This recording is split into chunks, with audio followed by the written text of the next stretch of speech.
साथियों नमस्कार, मैं अनीश त्रिपाठी आपके बीच फिर एक वीडियो के साथ आया हूं और इसमें चर्चा का विषय बना हुआ अनुबंध पत्र। जो संविदा का अनुबंध पत्र जो होता है, जो हर साल हम लोग को 11 महीने पे भरा जाता है, बॉन्ड जो कहते हैं, चाहे जो भी कह सकते हैं, उसको एक तरह से अनुबंध पत्र ही कहा जाएगा। लेकिन इस समय अनुबंध पत्र डिजिटल व्यवस्था में आ गया है और वो जो है, पहले हम लोग 100 रुपये का स्टम्प भरते थे और इधर उधर 10, 20, 50 खर्चे होते थे और मतलब 200 में एक नॉर्मल परिचालक का हो जाता था और चालक का हो जाता था। लेकिन इस समय जो है ये एमडी महोदय द्वारा किया गया है कि किसी कमीशन खोर द्वारा किया गया है। ये बुरा शब्द है, थोड़ा सा अटपटा लगेगा कुछ लोगों को, लेकिन अलग से सॉफ्टवेयर के माध्यम से किसी प्राइवेट के हाथों के ठेकेदार के माध्यम से जो है अनुबंध पर पत्र भरने की क्या आवश्यकता है, जब विभाग में ही पहले भरा जाता था और तमाम लोग प्रक्रिया में थे और हर साल भरा जाता था। 110 या 120, 50, 100 मतलब 200 मान लीजिए लगभग खर्च होते थे और अनुबंध पत्र 11 महीने पे हर साल भरा जाता था। अब इस बार जो है नया ये सिस्टम लागू कर दिए हैं, नया एक आदेश कर दिए हैं और ये मुख्यालय से आदेश आया है। तो हर डिपो मतलब मान ली 20 रीजन हैं, सब भाई सब लोग पालन करेंगे, सब लोग को भरना है।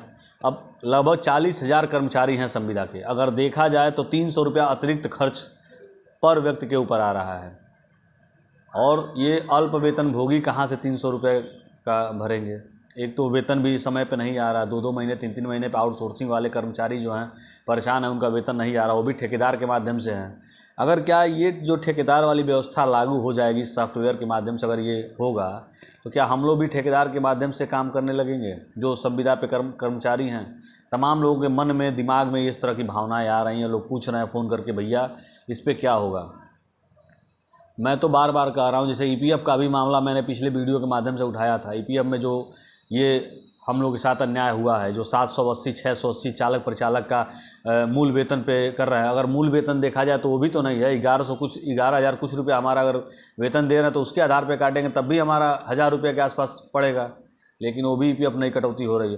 तो इन सब चीज़ों पर एक बार बहुत ज़रूरी है कि बैठक करके डिपो स्तर पे जितने भी संविदा के चालक प्रचालक हैं अपने अपने डिपो पर बैठक कर लें और एक बड़ा व्यवस्था करें और मुख्यालय एक धरना प्रदर्शन की व्यवस्था में लग जाएं।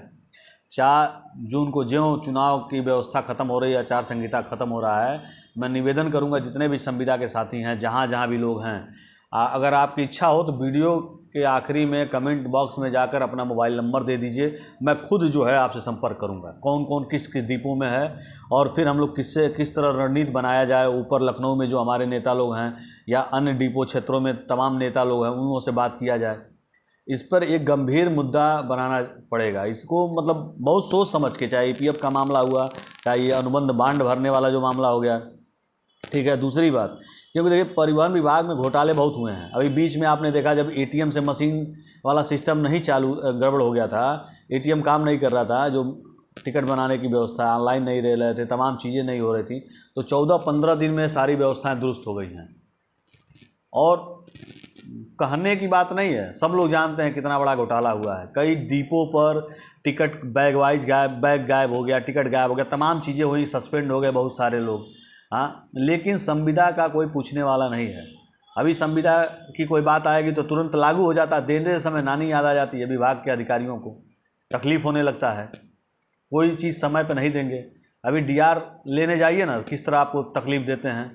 आप रेस्ट लेने जाइए, नहीं मिलेगा, इतना दिन ड्यूटी करना है आपको। अभी जब आप सीएल लेने जाएंगे तो सीएल देने में ड्यूटी बाबू को तकलीफ़ होने लगती है, लगता है कि वो अपने घर से दे रहे हैं। अरे भाई, सीएल हमको, हमारा अधिकार है, हमको मिलना चाहिए। हाँ, सीएल देने में आपको तकलीफ़ होने लगती है, लगते हैं जुड़ाने या रजिस्टर बनवाने। ठीक है, सारा कुछ देख लो, उसके बाद दे दो भैया मेरे। हाँ, आप अपना सीएल, ईएल, डीएल सारा लेने में तकलीफ़ नहीं है, लेकिन अगर संविदा का कोई मांग लिया तो तकलीफ़ होने लगती है। फैमिली पास का आदेश आया था ना, हाँ, सबको जानकारी है, पूरे प्रदेश में सब लोग जान रहे हैं। बड़ी खुशी मनाई गई हर डिपो पे, संविदा चालक प्रचालक तमाम लोगों द्वारा। अधिकारी, अरे भाई आपको फैमिली पास मिला है, आपको फैमिली पास मिल गया ना। हाँ, लेकिन मिला क्या? उस दिन से छपाई ख़त्म हो गई, प्रिंटिंग मशीन बंद हो गई रोडवेज की। परिवहन विभाग का प्रिंटिंग मशीन ख़राब हो गया है, उसमें अब फैमिली पास नहीं छपेगा, टिकट छपेगा, अन्य चीज़ें छपेंगी, लेकिन संविदा को मिलना है ना। 6 महीना होने जा रहा है, क्या किसी संविदा भाई को मिला? यही रेगुलर कर्मचारियों को जब मिलने की बात होती तो तुरंत मिलता है। अभी लोग कहेंगे आप विरोध कर रहे हैं, विरोध मैं नहीं कर रहा हूँ। जो चीज़ें हैं उसको आप सही तरीके से नहीं रखेंगे तो लोगों को समझ में नहीं आएगा। भाई जो सुविधाएं अगर हमको मिलना है वो हमको दीजिए आप। इतनी गर्मी, जाड़ा, बरसात, सब जगह टेम्परेचर जाके देखिए बाहर क्या कंडीशन है, उसके बाद भी हम मेहनत कर रहे हैं और तमाम लोग ड्यूटी कर रहे हैं, लेकिन मिलने का जब समय आता है तब कुछ नहीं। बाबा जी का घंटा थमा देते हैं लोग, ले जाइए बाबा जी का घंटा, हिलाते रहिए आप लोग। तो परिवहन विभाग में बहुत सारी दिक्कतें आ रही हैं और उसको दूर करने के लिए सबको इकट्ठा होना पड़ेगा, सब लोग को संगठित होना पड़ेगा, तभी जाके काम चलेगा। नहीं तो ये बांड का जो प्रक्रिया है अगर हो जाएगा तो 510 रुपया हर साल लगेगा और उसके बाद भी आप जो है कोई सुख सुविधा मिलने वाला नहीं है। पहले 100 रुपये में होता था, आज 500 में लोग हो रहा है। और दूसरी बात देखिए, MST का घोटाला हुआ था, डिजिटल MST आई थी, कैसे क्या हुआ। परिवहन नीर का देखबे कि आप लोग सारा व्यवस्था, परिवहन नीर किस तरह बेचा गया और किस तरह क्या क्या हुआ। ATM मशीन वाला भी सब लोग जाना, बताने की कोई ज़रूरत नहीं है हमको। बहुत विस्तार से जाएंगे तो वीडियो भी लंबा होगा, बहुत लोगों को समझ में नहीं आएगा। लेकिन मेरा एक ही अनुरोध है कि जो अनुबंध, डिजिटल अनुबंध है, इसका विरोध करना है और इसको सबको मिलजुल कर विरोध करना है। मेरे कहने से नहीं होगा, मेरी दाल रोटी चल रही है, कोई दिक्कत नहीं है हमको। महीने में 15-16 हज़ार 20 हज़ार रुपये आ जा रहा है, कोई दिक्कत नहीं है।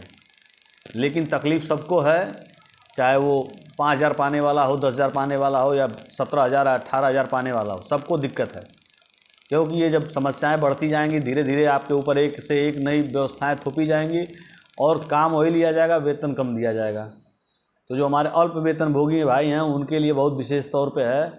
आप लोग सावधान हो जाइए, आने वाले समय में एक बड़ा आंदोलन करना पड़ेगा, तभी जाके कुछ व्यवस्थाएं सुधर सकती है या सुधार हो सकता है, और आपके सहयोग से ही होगा। ये नहीं है कि मैं अकेले वीडियो बनाकर मैं चिल्लाता रहूं तो कुछ होने वाला नहीं है।